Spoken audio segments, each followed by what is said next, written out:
GSM মানে হচ্ছে global system for mobile communication. Communications.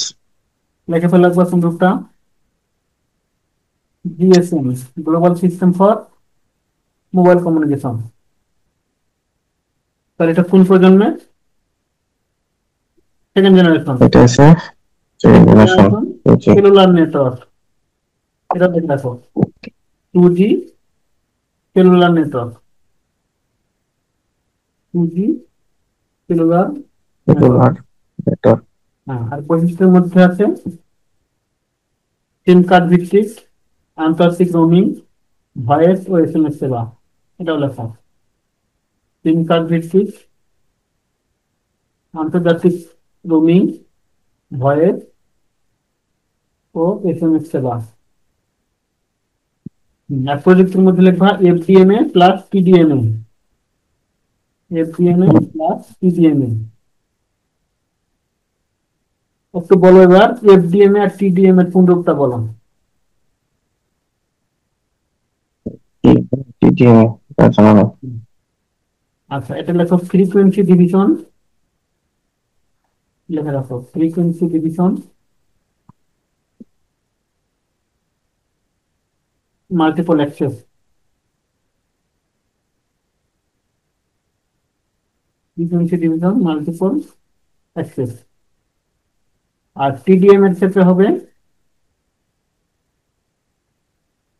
একটা ফ্রিকোয়েন্সি, শুধু এখানে হবে time, time division multiple access.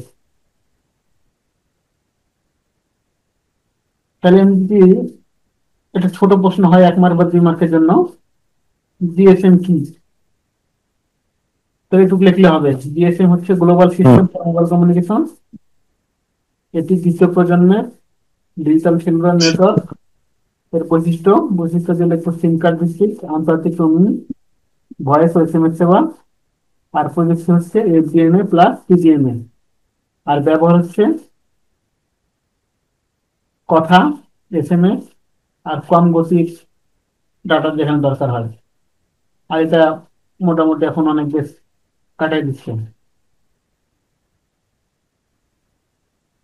আর কিভাবে কাজ করে, জিএসএম এর সুবিধা কি,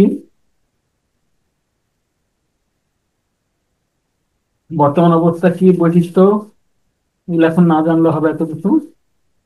হম। এটা রিটেনে করে। হ্যাঁ, রিটেনের জন্য এত বড় প্রশ্ন আসে না, শুধু এটুকুই প্রশ্ন আসবে, জিএসএম কি। আসলে আপনাদের পোস্ট রিলেটেড যেগুলো।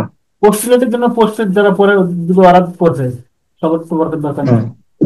হুম। হুম, এটা আপনাদের জন্য।